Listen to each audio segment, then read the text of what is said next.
Check, check. I'm gonna wait to hear. Do we have the okay? Shall we go? Yeah. All right, great.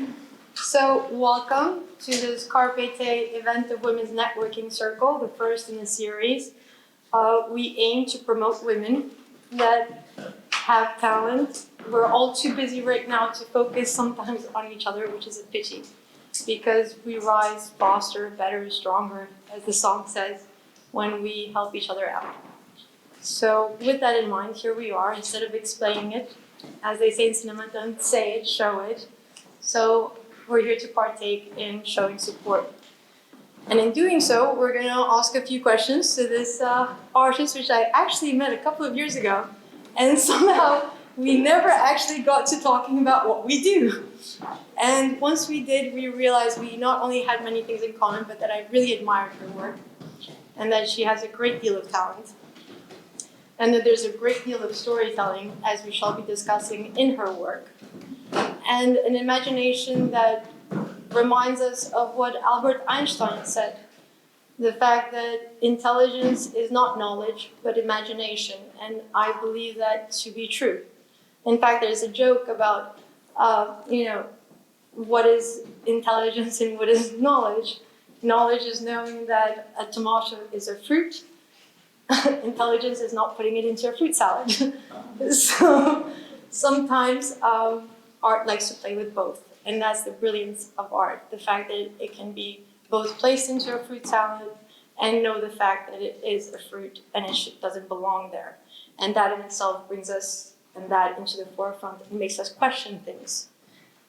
Inga has had a super interesting past. She studied piano for 7 years at a conservatory, which I did not know at the time we met. She also studied English literature and languages and mastered in it, which I also wasn't aware of. And somehow she ended up in the arts. So, first question has got to be, why arts? Out of everything it seems that you studied, from literature to music, what brought you into the one thing that you hadn't yet, got to study or showed that you had some interest in? That's what I ask myself sometimes. I paint for a few months and then I kind of stop myself for a second and I ask myself, why painting? Out of everything, anything that I could do, why did I choose painting?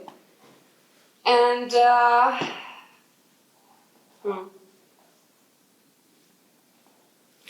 So while the artist takes this pregnant pause, I shall reveal that when I asked that question, so maybe she feels a little embarrassed to say it, but I shall play the... Oh no, you're not going to say that. I shall play the bad journalist and explain and say that what brought us also as friends was the fact that we understood what I think a lot of artists understand, is that there is something that needs to be said. Some of you in this room have also said that to me, of why you chose acting, of why you chose photography, of why you chose painting and various other fields.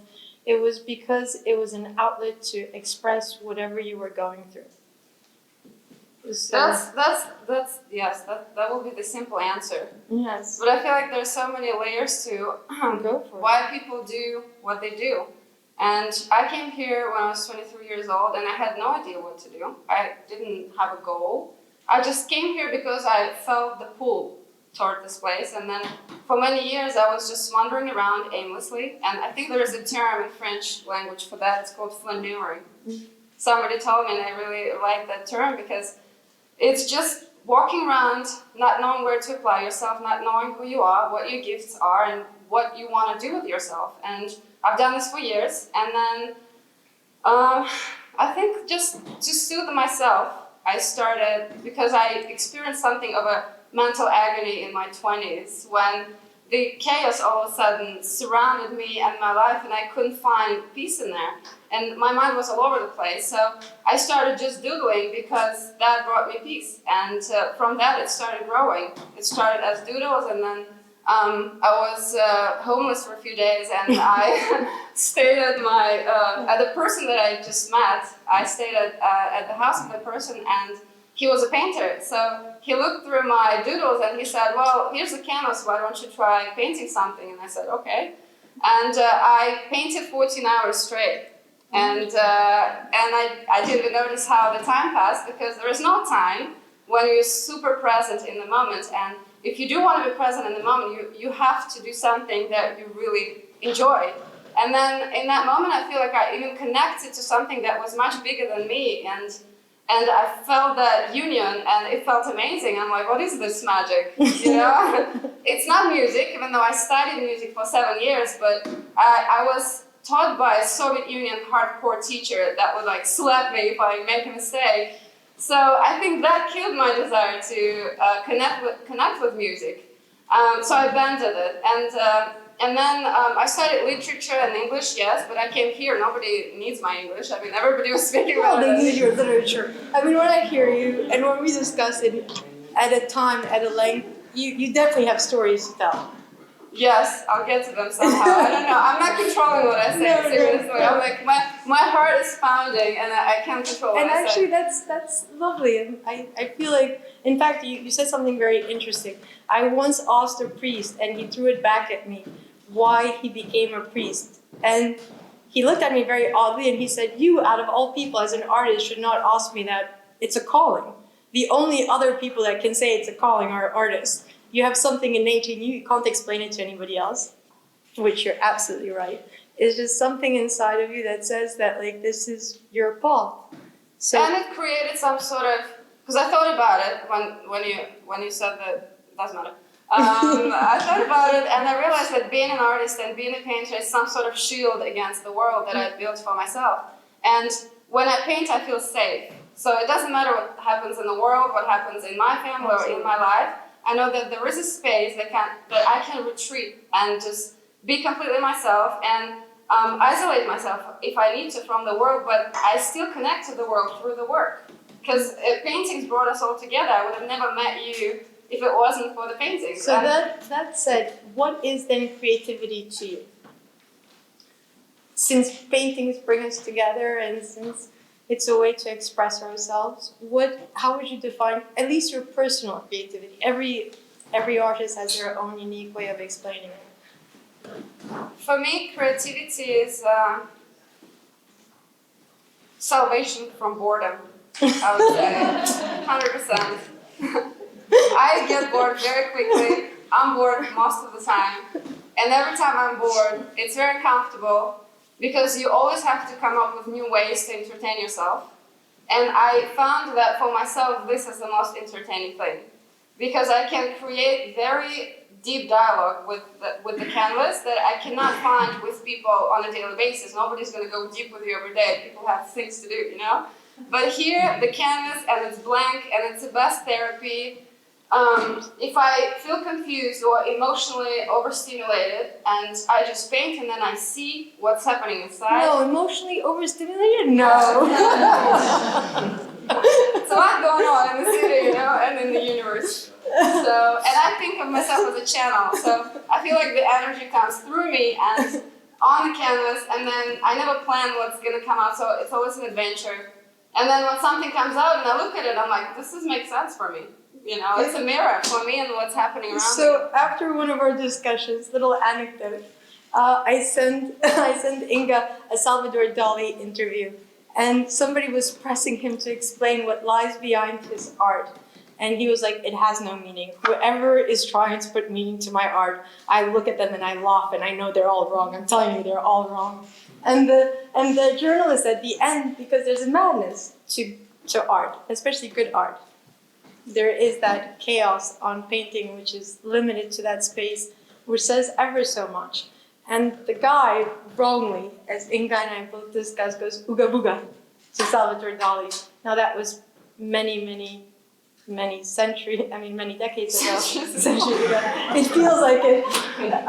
But many decades ago. And so now we look at it and we're like, well, wasn't he a fool? But I think that any sort of, be it in cinema and writing and in the arts, when there's something to be said and it's said in a new way or a chaotic way, it seems ooga booga, as the guy says to Salvatore Dali.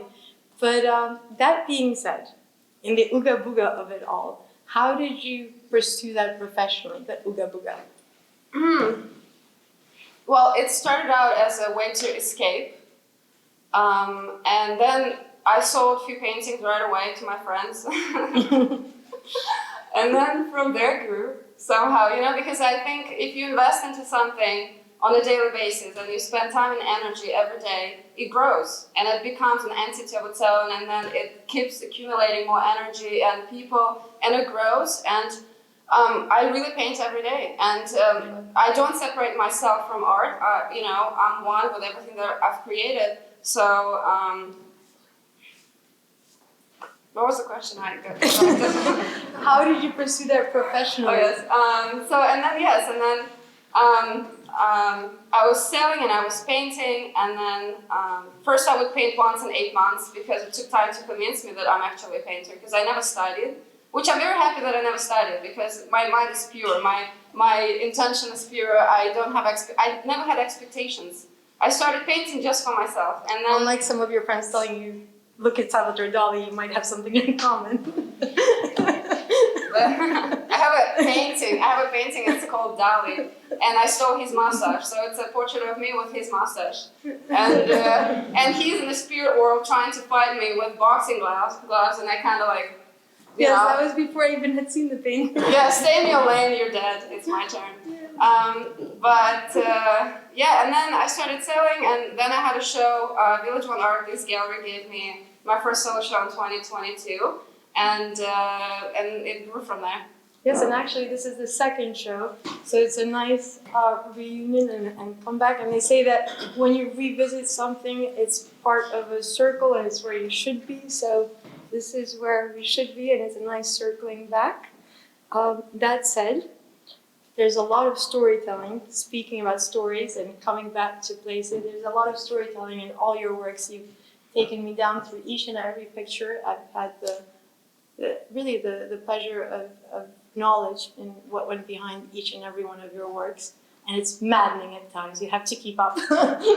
And that's the beauty of it. But why is there so much storytelling? Do you think that comes from literature? Does that come from an innate being? No, it's just me for flaneuring for years.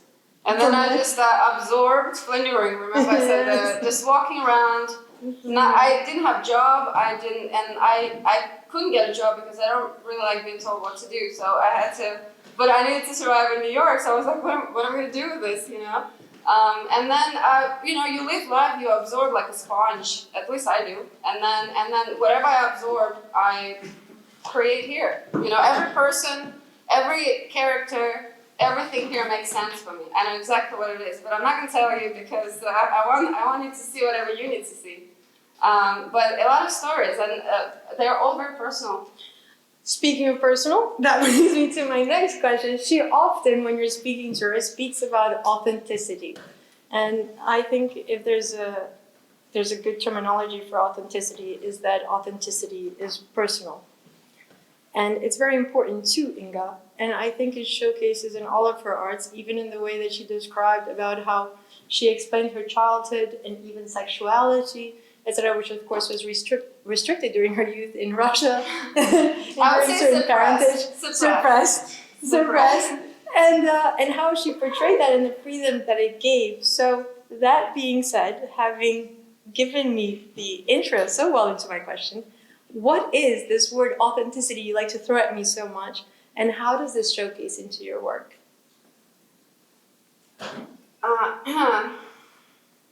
I have a 3-year-old self, Judge, over here, always hanging. I even have a painting with like a 3-year-old me version just hanging here, and every time I do something where I compromise myself, or I'm not being honest, or I lie to myself, or I'm playing a character, or I'm wearing a mask, I always have this 3-year-old self judging me and kind of go like this.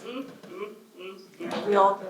No, so I always feel that, and every time, and I have been fake many times, like not saying that I'm fake, but I've played roles in the society where I have in New York City, God damn it. No, but we're all playing roles sometimes to fit in and all of this, and every time I did it, I had physical symptoms of nausea.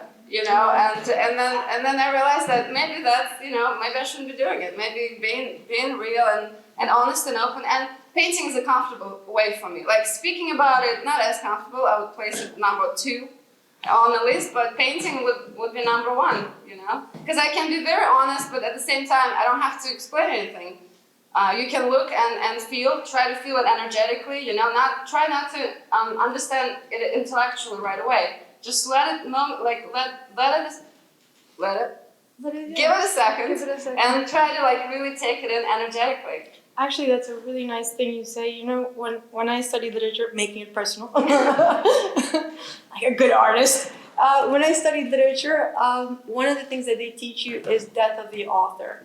That no matter what the meaning was behind your work is going to be interpreted every which way, and if you're a good sport and you wrote it for the right reasons, or you painted it for the right reasons, you allow that to happen because it no longer belongs to you, it belongs to the viewer, or it belongs to whoever is reading it. So I'm glad you say that, even though I do like to hear the stories that you have behind your art at times. That said, there is a chaos behind every one of your pieces. So Organized chaos. Organized chaos, exactly. So we were discussing the other day, having a coffee, about the fact that like there's a thin line between when you consider a genius and what you consider like somebody crazy. And the only way that the line flips in the other direction is that after you've met somebody, they're like, oh, and they're an artist, or they're a writer. And you're like, oh, okay, that makes sense. And then sometimes you read their work and you're like, oh, all right, so actually, they're a fucking genius. Or you see their stuff and you're like, wow, that makes absolute sense. So chaos is chaotic until it has an outlet, until it's defined on a particular space and in a canvas. Order to chaos, as they say in cosmology. But what would you say is your chaos? Was that the pull? And Definitely it started as a chaos. yeah. Even when I paint, I first create chaos on the canvas.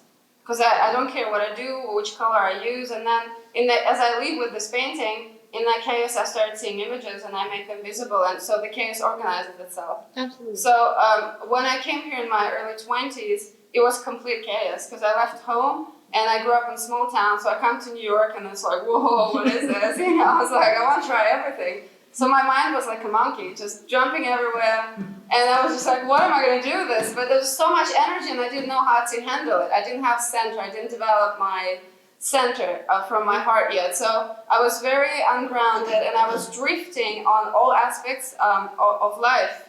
But one, I really, really wanted to find my talent. I kept asking God, like, what is my talent? Because I know there's potential. I can feel it. I don't know what it is. And I didn't paint as a child. And when I did drawings at school, the teacher said I don't like it.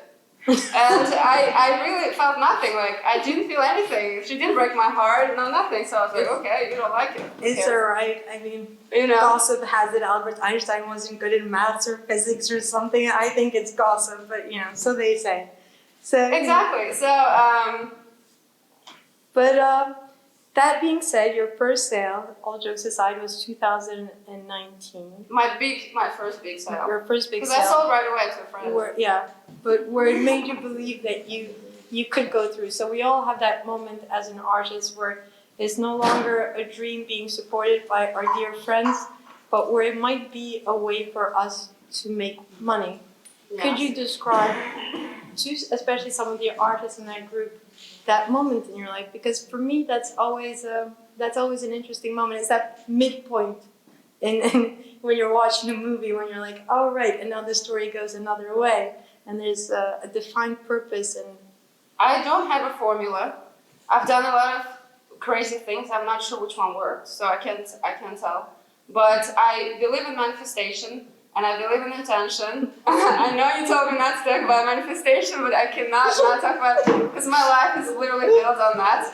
because my biggest sale happened when I had $200 left in my pocket, and it wasn't 2019. I asked her, by the way, this question, and she goes, manifestation. I was like, dear God, don't give that as advice. It's not advice, but it really works. Magic is real, you know. And 2019, I was broke, and I've been broke for a majority of my time, the first years in New York. I even once stayed on the street all night. I have PTSD from that. I had $200 left in my pocket, and the only gig that I had that was bringing me money got canceled 3 days before. And intuitively, I already knew, because I was like, I feel like this job is not going to happen. So it didn't happen, and I was like, oh my God, I can't pay rent. But at the same time, I had this euphoric feeling inside, and I was like, I feel like God wants me for something better this week. That's why I need to be available. I really thought that. So I had back pains, and and my friend gifted me 10 sessions with a chiropractor. And so I got that job canceled. So instead, I went to that chiropractor session. And when I was walking on 53rd in Madison, all of a sudden, a man on the street stops me. And it's like, oh, can I talk to you? Blah, blah. And I didn't want to talk to him. I was like, he looks creepy. But then he kind of like kept me talking. And so that person ended up buying my whole collection for $120,000 on the same day. So I went from $200 to $120,000. And she described this as manifestation, which I must say, again, this is why I was like, I think instead of a spirit animal, she should have a spirit artist, because Salvatore Dali used to believe in tarot cards, and he used to throw them and make up his choice, whether he's traveling or meeting somebody or doing an artwork or selling it based on what the tarot card readings. I have my psychics that I call. Yeah, and actually they got him almost to play Dune, because Jodorowsky sent him the Hangman and said, meet me at the lobby. Oh, I love this. Meet me at the lobby with the Hangman, knowing that his thing was like tarot cards. And Salvatore Dali in the interview says, I had to meet him. It was the Hangman that said, meet me in the lobby. I created my own tarot deck. I have a tarot dog. I can talk. I think that I paint. That's why I paint. Because I can't talk. This is why I was like, you must have a interview, because everybody thinks that there is a sort of systematic way to being an artist. And perhaps rightly, as you said, being in school teaches us that we should answer questions a certain way. And that, in fact, I sometimes did that to you, that this is right or this is wrong, and say I was mad about that. Yeah. I came home, I'm like, I can't. And so the more we spoke, the more I kind of like tried to instill that, but at the same time I was like, just be yourself. So completely. Don't mention devils. Yeah. Don't mention devils, don't mention manifestation, spirits, God. I'm like, why? That's like big. And yet the thing is, the more you know about artists, and the very reason why we had this, the more you know about artists, the more you understand that what attracts us to them is this idea that they touch upon, or they believe, or they experiment with ideas that we do not. Whether we're taught that way from school, or whether we don't have the time in our daily schedule to appreciate it, experiment it, or even as Albert Einstein said, the one thing that we give up as being, as we get older is that curiosity of a child. And that curiosity of a child is imagination, that curiosity of a child leads to genius. But that curiosity of the child is also seen by the adult as being silly or bizarre. And they can stare at one point forever and be like, that is just incredible. And we will look at that point and be like, really? Because that's a hole in the wall. That's just various layers going beyond on the other side. But he never knew that that's what was on the other side. And that's why he's staring at it. And we lose that because I, as an adult, for example, don't know what's on the other side of that wall. And I could equally stare at it with that kind of childhood appreciation that we lose, that artists have. Writers also have it. Writers also have it, which is why we appreciate it. I saw on TikTok, maybe many of you saw, daddy issues make painters, mommy issues make writers. And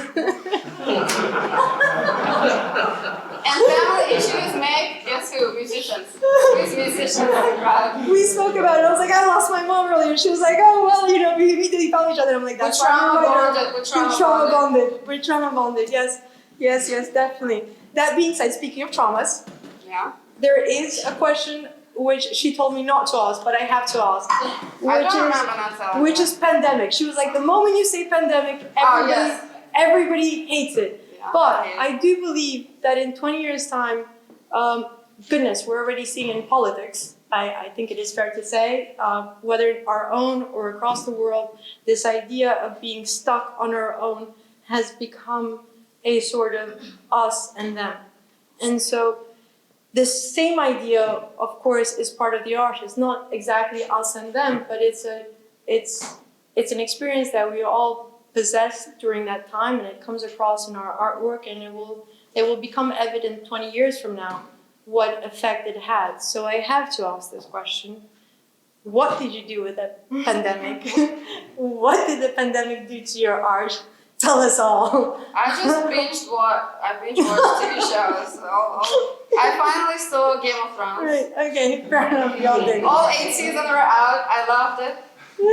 Then I watched Vikings. Like, it was show after show. And then between I was painting. Yeah. I made a painting that predicted the future, and I noticed that I predict the future with my paintings, for sure. So when she says that, and you will giggle, there's a painting at the door, which if somebody will be kind enough to bring, I think we hired someone for that. We got somebody to do this. So there's a painting done in 2022 of Kamala Harris and Trump. If there was not photographic proof of this, I could never believe it. I have receipts. So she has actual proof. In fact, that not only is there a bullseye, and of course it says Kamala Harris and Trump will be part of this, but there's even, because she got her finger dirty, some blood. And this is pay attention to the target on the ground. In 2022, the madness to artists. And the order to chaos. Democratic Party. Yes. And this is a collective. So when she says things like this, it becomes evident for those of you for the cheap seats. Yes, exactly. So, and this happened by accident, and this is the bullseye. And of course, she kind of predicted a loss, I'm guessing, I'm not sure.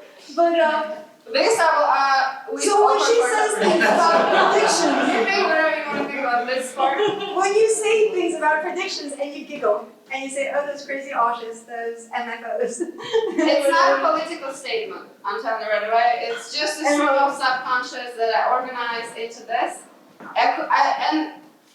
Okay, so there's a story. 2 years ago I painted it, and I forgot about it. It was in the storage. So I watched this one. This painting is called Debates. Yeah. And it happened in New York. That's why there is green apple, like big apples. That's crazy. And this is not on purpose, literally. Maybe like my hand was dirty or something. But this is when the Trump got shot in the ear. Like, here's the target, gun. See, this is what I want to do to you, Ooga Booga, like the guy does Stalin. But it's true. And look, they're trying to shut him up with the cross on. Yeah, it's like so. And this, it's a woman. It's a collective consciousness. Could you paint my future, please? Make it good. No, I can't control it. It has to come out on the. Like, I can't control it. I shall pray the day before you do it. Yes. So yeah, this is the proof. Yes, exactly. So there is some madness to this kind of thing, but there's also this tapping into what probably often called this the collective subconscious. And he said that before World War I, before there was yellow gas, for example, many of his patients were coming in and describing dreams of yellow gas in the air and people dying and screaming, and that he saw those things during World War II. And how we can all tap into it if we allow ourselves a chance to muse, to think, meditation, I guess, to muse, to think, to get in touch with our so-called shadow self, as he called it. That we're all somehow collectively intertwined, and this prediction that we think is nothing more than being savvy and aware of listening to each other. And I think somehow artists, particularly, unless I guess you're a psychologist listening to everybody's dreams, like Edith over there, but artists particularly listen to what other people have to say, make it a part of their art. And what seems like magic or like foreshadowing is actually just a good format of listening on an unconscious level. And that unconscious level comes out whether in your art or your writing. I mean, you have things like Big Brother from 1984 and all that, which were written many, many decades ago. And now they seem like they've foreshadowed the future, but it's just because somebody was listening and it came out somehow. So, that being said, how did you get out of your pandemic crisis that we all got into, which is watching Game of Thrones, being disappointed in the last season, watching Vikings, loving it, doing some artwork? How did you get back on track? How did you get back to work? I never stopped working, so there was no coming back. I do it every day. And when I don't do it, I think about it, I live it, and then I get new experiences. It never stops. It's just always there.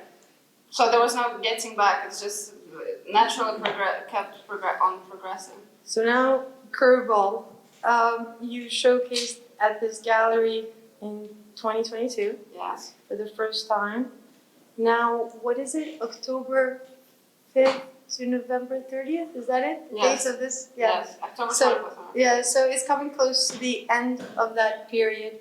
How does it feel to come back to the space where you started? How does it feel to be here today with everybody, to be able to express yourself? And especially when you explain things like that dark night of the soul that you told me about, where you're like, I didn't know where to go and I had no place to go. And this whole sort of journey that is really, it could be a movie. So how does that feel? And then I'm going to throw it back to you guys for Q&A. But we're going to end on that as far as I'm concerned. How does it feel to return to it? How does your, there's some blockage there. No, I got distracted. Edith? Shall we call the therapist in the group? What does it feel like to be returning to it after all this journey? To be returning to this space and to be here with everybody tonight? Oh, amazing. And I can tell you, the first time I had my first show ever, when I was at school, when I was 7 years old, 8 years old, I remember we had an art class, and then I would draw something, and I would always put it in the hole in the frame. And I would just run around, being a 7-year-old, and they would be like, oh, there's my painting on the wall, or my drawing on the wall, but I never thought of it anything. And then I kind of was growing up, and in Russia, if you can draw or play piano, it's just a classic upbringing. It's like, we all can play piano, we all do ballet or whatever, we paint, and art is not nurtured there as it is here, to my opinion. Yeah. So she told me. I'm gonna throw you. The reason why I asked you this question, I'm going to throw it out there. The reason why I asked you this question is because she called for relatives the first time. That's why I'm asking, because she told me she called the relatives the first time, and they were like you're doing art. Oh yeah, they were surprised that I'm an artist. They were like, oh, I didn't see you as an artist. Yeah, I didn't see myself as an artist either, because it's not. Which is funny, because how do you showcase? But what? Because it was dormant. Here, I rediscovered myself. I guess what I'm actually asking is, do you now see yourself as an artist tonight? Yes, today? for sure. You either are an artist or you're not. And I've always been an artist. I just forgot because the environment wasn't nurturing it properly. But here, and to finish the story, when I was 7 years old running around with the painting, I remember that as a memory. But when I walked into this gallery in 2022 and I saw my art on the wall, it all made sense, because it almost like a did a full circle, that I am on my path. This is my path, because I remember seeing it as a child, and I think that life gives us always hints on what we're supposed to be. Yes. We just need to pay attention. We just need to be grounded and actually see it and pay attention. And also, I guess we either need to be brave enough, like some people, or be lucky enough, like others, to allow ourselves the time to muse. I was at an artistic retreat, and the question was, why are there so few artists? And it's because we no longer have either the bravery or the luxury to give ourselves the time to muse. And in your case, it was definitely bravery. So before I open up to the floor, can I just have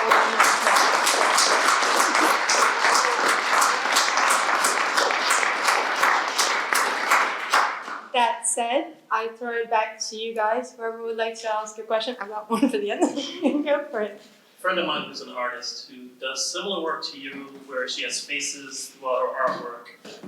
When her mother sees her art, her mother walks through and points out faces that remind her of people in their family or that they know. And she didn't consciously do this, but she does find herself subconsciously painting people that she knows. Is that in your paintings? Do you look at some of your paintings and go, that's Aunt Anne? Or This that's is Troy. Princess Diana. Look at her. Do you remember Diana had this specific Oh my look god, in her now that you eyes, say it? right? Totally Princess Diana. And this painting is called 3 Days Fever. So last year I came back from Miami and I had a fever for 3 days. And I painted this painting right after that fever. And that's why it's orange, because the heat is hot, you know, like she's sweating. And I remember I felt a bit lonely. I'm like, this is why people have families, because family can bring you tea, you know, they can tuck you in and take care of you. And I was all by myself and I was like, I felt sorry about myself. And immediately when I kind of sent it out into the universe, I'm telling you, out of nowhere, people like friends and people that I know, they started like bringing me bags of oranges, and because they thought I might have COVID, they would just leave it at the door and not talk to me. But nevertheless, like people started really gathering around and like supporting me in something. And then I painted this, and I realized that I already felt supported on spiritual plane. That's why these are all spirits. You can see the spirit is blowing cold air on me, trying to cool me down. And then Princess Diana showed up because she's very compassionate. She has a. Is that you then? Is that you lying down there? That's me. Yeah, I didn't know that one. It does look like me. Yeah. But I don't paint realistic portraits. It's all energy portrait. It's like, let's say, this is my friend Enrico right there. He came out as a green fox. You know, so people randomly they come out in my paintings, but I don't know. I don't control. Like this is a person that I actually knew. I mean, these are people for sure that we all know. So you always wear that T-shirt. no, but it's like he had a certain specific traits to him. Let's say he was wearing a very high socks that I've never seen before, and I noticed it. Oh, so he was British. I don't know who he is. I mean, I know, but I'm not going to reveal. All I'm saying is that they were long socks, and somehow it triggered me and went into my subconscious mind. So this guy has like long socks on him. So because people have even energy smells. Like every person has very unique set of traits and energy frequency that has perimeters to it. And let's say certain objects becoming attributes to that energy. The toothbrush, the eye, it's all attributes to that particular person and his energy. So I paint people and I call it energy portraits, because it's not how you look, it's how I see you energetically, how I smell your energy or something like this. It's little bits and pieces, and then it creates some sort of portrait of a person. Did that answer your question? Oh, yeah. Which one do you want to take? You go first. I am very interested in this effective manifestation process. We should meet up. Thank you, boss. We should meet up after, specifically for that. Thank you, boss. I have books we can read together. We're gonna form a little book club. Meditate. We can manifest great things. Yeah. I love your story. I can relate to it in a lot of ways, and thank you. That's why I pointed to you. Yeah. In a lot of ways. It sounds like through your art and I guess your life story, you've learned a lot about yourself by painting these paintings.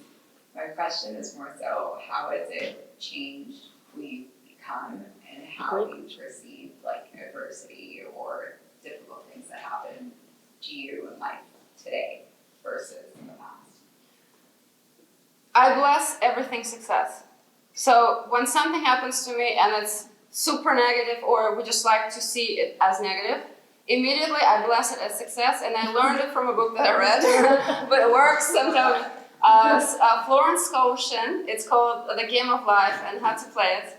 And it's very simple, it's affirmations or whatever, it doesn't matter. It changes your energy in a way where you start attracting things that are better for you because you created it. When something happens, let's say I lost a job that day, But instead of being sad, I blessed it as success. I said, you know what? I think it's actually a positive event because God wants me for something better. Something better happens. And I've experienced that on multiple occasions in smaller scale and a bigger scale, but it really works. Energy works. Energy is very real. Also, the way I guess that you see life, most of all, works. Because if you think that everything is going to shit, even if good stuff happens, you're not going to see it because you're focused on the melt.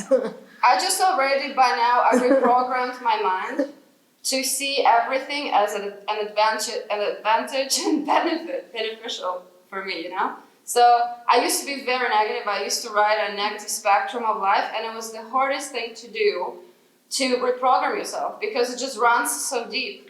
And then it took practice. Every time something happens in your life that makes you feel like it's a negative event, there's your opportunity. Absolutely. You can practice turning whatever happens into a positive, even just on an emotional level. Actually, Yeah. that's a Stoic Yeah. belief that's been around for thousands of years. For a reason, because it works. Because it works. Every sort of hurdle is an opportunity for growth. It's an opportunity to learn, and if you're willing to it, if you're seeing it from that side, it's an opportunity to travel somewhere that you wouldn't have traveled to before.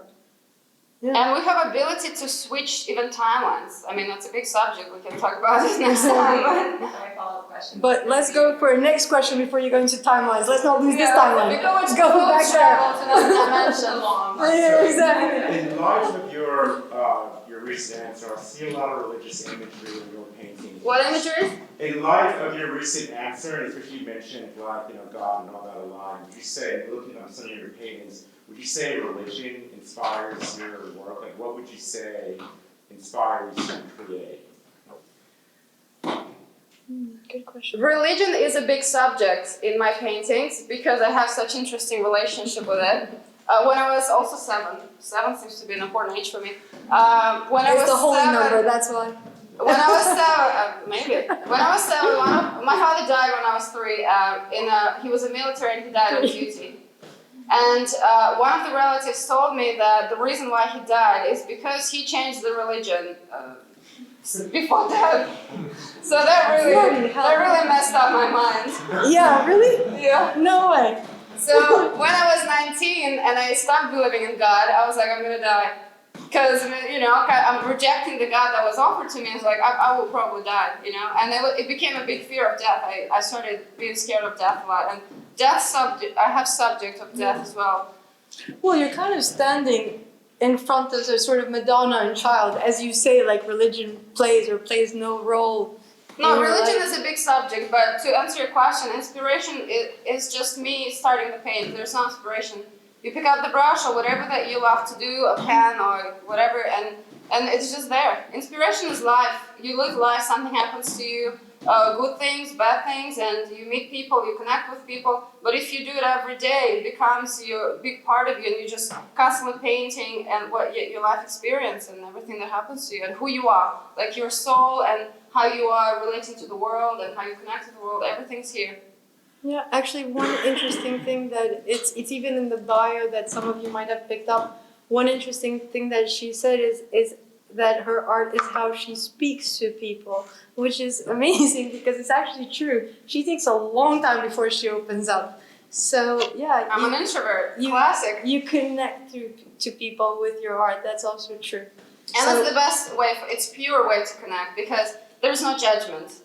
Right? We can connect through an object that is outside of ourselves and use it as a door and a portal and a doorway to connecting on a spiritual level. Who do you want to pick up? I'm going to ask a question because I'm a balance here. She wins. It is our second time to have Inga come back to do the solo show. We're very excited. But I am interested to know what has changed in the past 2 years and how do you see yourself for your personal and artistic development during the past 2 years? How do you feel coming back here? I feel like I finished. It's like in a computer game. I finished one level and then there's second and third and each level is more challenging. but exciting because it's an adventure. And the last 2 years, I think I really grew into the body of being an artist because I really nurtured that side of me. And it just became more rich, it has more meaning for me because I do create meaning for myself. When I paint, life makes sense. If I don't paint, I don't know why I'm here, I don't know what I'm doing, I get all confused. I start doing stupid things and I'm like, maybe I should start painting again. And then I'm grounded, I'm centered, and life is easy. And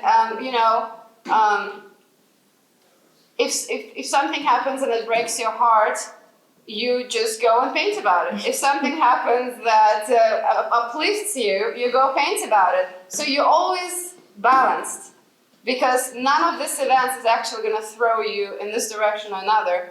You meet, there's a famous poem by Rudyard Kipling, it's called If. And he has a beautiful line that you meet triumph and disaster and you treat those two imposters just the same. Because there are imposters. So they're the same, right? So the goal It's our is to perception. it's our perception. So we stay centered and we do what we love and life gets better from there, I think. I can't believe you just quoted Kipling. Well done. I know it by heart. The whole poem, but I'm not going to read it. Aw, kindred. All right, next up. Does anybody else? Yeah. How would you say, how did you as a person or as the artist change that brought, or let's say brought more meaning into life for you, also in terms of your work? Like what has changed for you in life as a person? Good question. When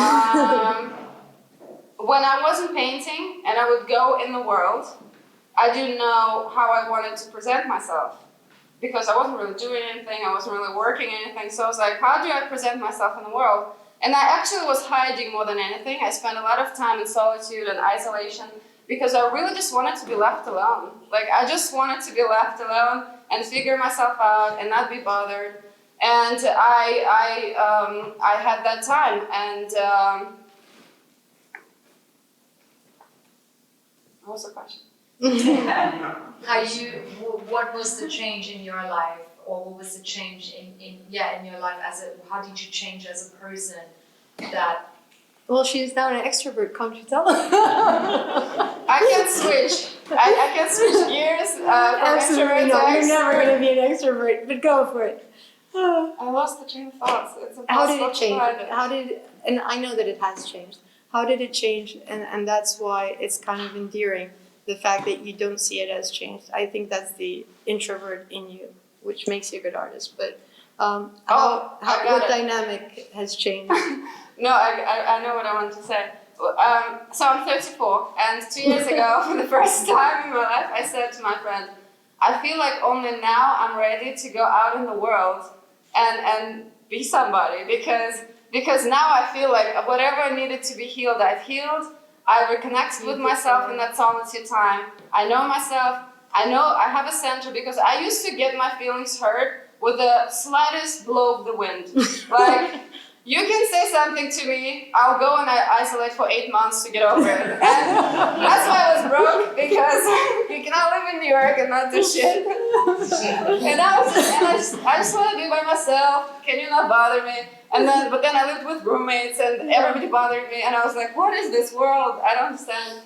But now that I rediscovered myself again as an artist, because it was buried so deep that I feel like I really had to dig it up by the hair.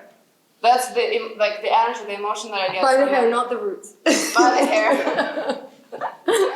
And now that I come out in the world, I know who I am, so I can present myself from that center. And painting is what gave me that center. That craft, that time spending, and my life just got better in so many honestly, having areas. known her for 2 years, she is much more extroverted than she was. I worked on it. Social skills I had to develop in myself, you know, I did. So there are a couple of people back there that desperately want your attention. Yeah, he's been going on longer.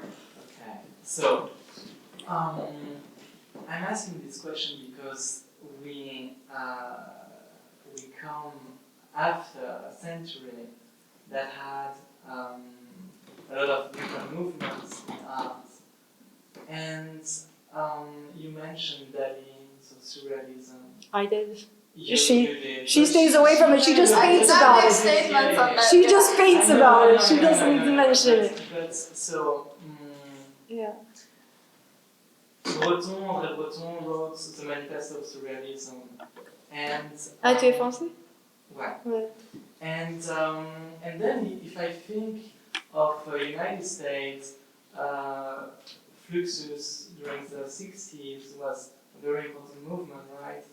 And I was wondering, how do you place yourself as an artist, you know, your work, in any movement? Are you creating something? Are you like sharing it with other artists? Are you writing? Are you thinking of some kind of manifesto, of like thinking of the old avant-garde doing something different, more influenced by them, and more maybe in continuity with today, in confront themselves. I with don't- today, yeah.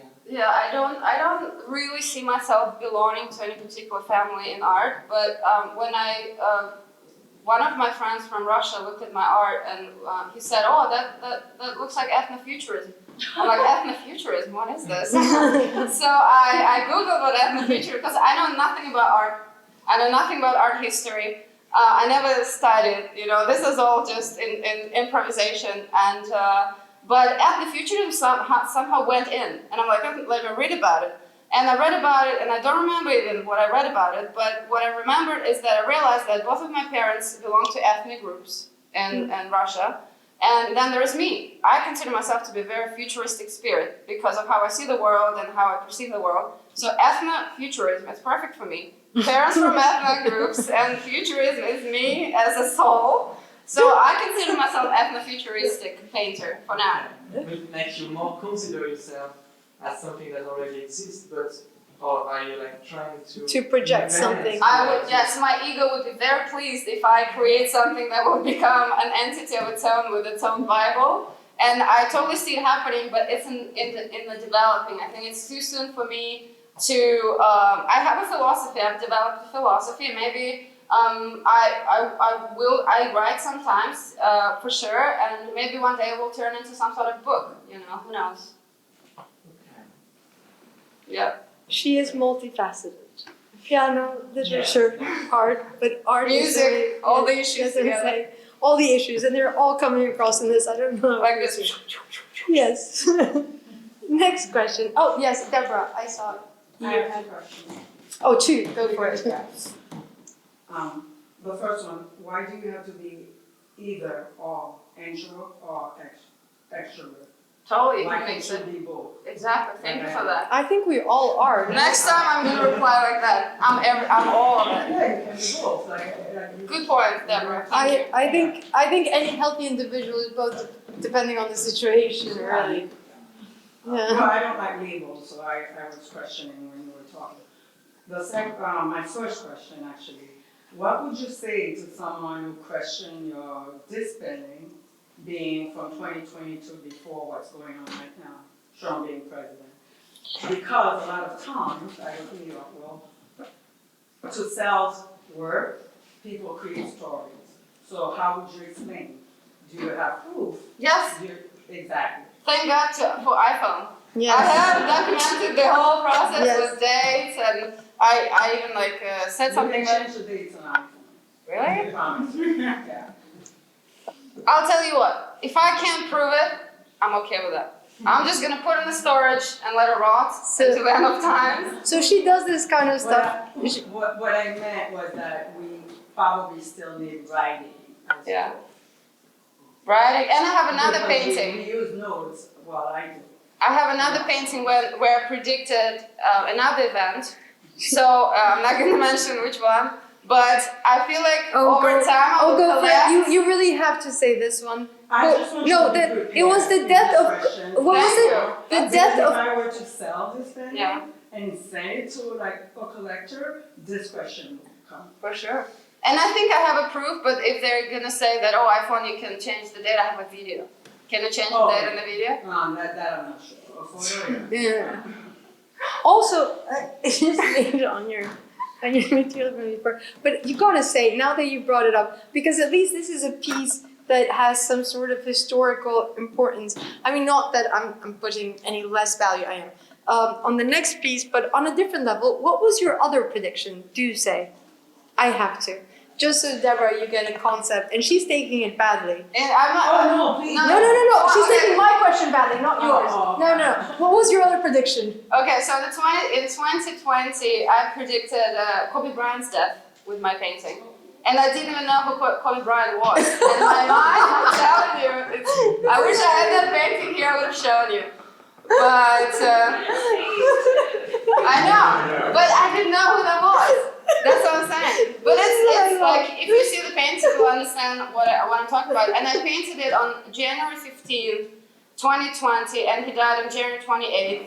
And it didn't register in my mind, but when the news broke and I just got obsessed with him, like on Instagram, on YouTube, I watched all of his interviews, all of the documentaries, and then after I collected all this data, I looked at my painting, and all of a sudden I'm like, no way, because it's literally, there's a helicopter, fumes, Hollywood Hills, it's crazy. So, and I was like, wow, because that never happened to me before. And I think this is, I will collect over time. If that ever happens again, I'll just collect all the paintings together. So I must say, As a show. I understand, and I guess that's why she also, you rightly didn't want to mention it, this kind of stuff, but what seems to some as revealing the future, and that's why I wanted to bring Carl Jung, who did in fact, as some people that are studying psychology will explain, who did in fact speak about this, the collective unconscious, who did speak about the yellow gas before such a thing existed, who did blah, blah. It's not about predicting the future as much as perhaps listening to what people have to say. And sure, there might be some mistakes like the red paint because there's red everywhere. But everything else, like would somebody want to, try and shoot a president? Has that never happened before in American history? Would that not come up in a canvas? Did we maybe assess that Kamala Harris might be the next presidential nominee? These were all things that were in the mainstream media, and I think that's the job of the artist, to have a pulse on his time. Plus, I believe that present, future, and past exist simultaneously. That's a hard word to me. Simultaneously. In the same time, in the same moment. So, as a person who has extrasensory abilities, which I think I do, I just feel like I have an ability to connect to one of the future potentials and bring it to this So world. there's no sense to the artist's sense. There's just an acceptance of our senses. And I think I shall leave that question on that note. Well, for you. Anybody else? No? No? Okay, well then, here's a bonkers question. I was joking around about genius and madness. If you had to describe, this might be revealing, the word genius in one word. In one word. Wow. What bonkers way would you describe it? I'll tell you. 2 seconds. Genius. Oh, it's easy. Genius, us. Genius, us? Us, not us as US. Us. Us, collective. oh, okay. Or union. Genius equals union? Yes. Union of, I'll tell you. Union of God and a man Holy together. What? Because every time I create something and I feel this union, I feel like it's a feeling. I can't describe it with words. It's a feeling, and I look at it, I'm like, I felt that union. And that's what genius is. This is like, I say it all the time. If I paint something, I'm like, this is genius. Well, It doesn't come from the ego. It comes from that I really felt the union was something higher than me. And for me, it's genius because that energy is amazingly intelligent and creative. That and is beautiful. very much a bonkers sort of reply because genius seems to be very much belonging to the individual, but here you are throwing it Because to everybody. So I every like it. person has genius inside, 100%. Sure, why Every not? person has something that extremely talented that they can find, develop, nurture, and it will turn into talent and something of a genius. And everyone has it. I didn't have it, and I discovered, and then I'm like, I always had it. Everybody has it. That's why for me, genius is us. Look at children. Children are geniuses. You can observe them and they're just brilliant. And then something happens to them and they forget and they get lost, whatever. Yeah. You can find it again, you know. Yeah, well, you can't, what was it that was said? You can't judge a bird by his ability to swim or a fish by its ability to fly. And I think Exactly. the very fact that we try to put things so defined ends up killing genius. But yes, I do believe everybody has the ability to do so if they're allowed that time to muse. So thank you for your time to muse. Thank you for allowing us to muse. Thank you so much for having us.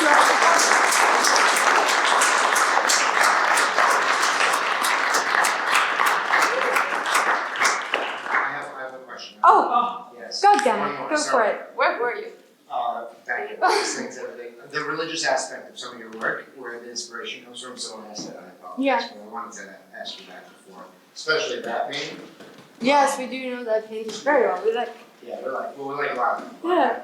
I wanted to ask you that earlier, and you said, wait, so. So the question is the as you stand in front of the crosses behind. Yeah, where does that inspiration, that part come from? Unless it is also just genius with us.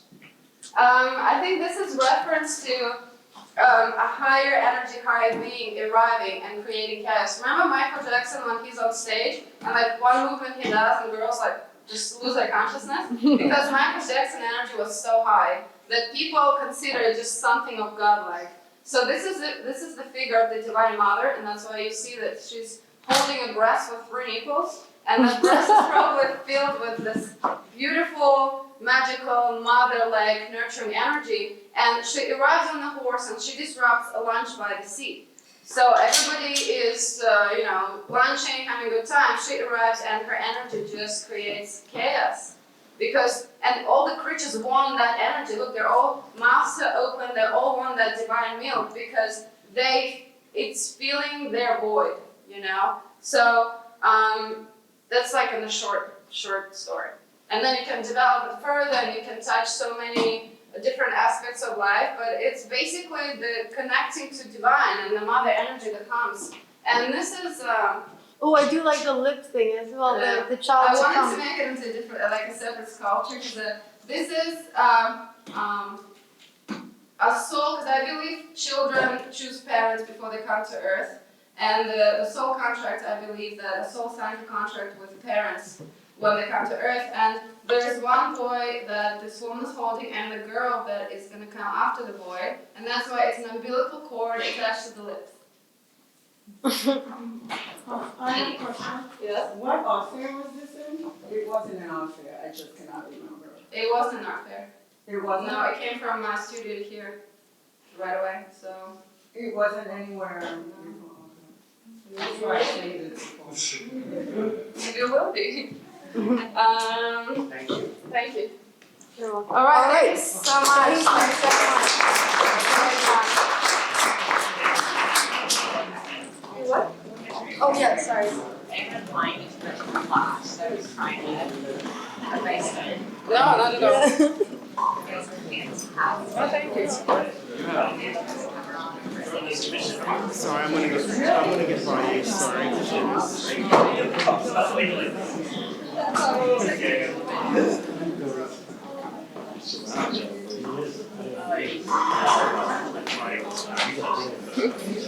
I like we dismissed everything we agree on. We disagree. So I was finding it discussion. I feel like I'm finding you. Not at all. I don't remember. I didn't see that.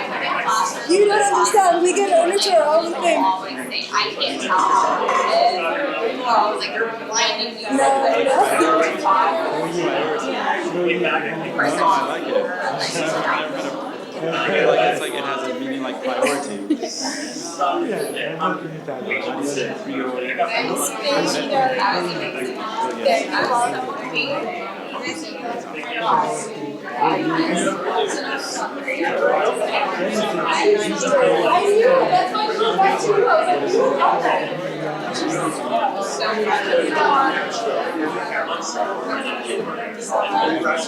Driving around.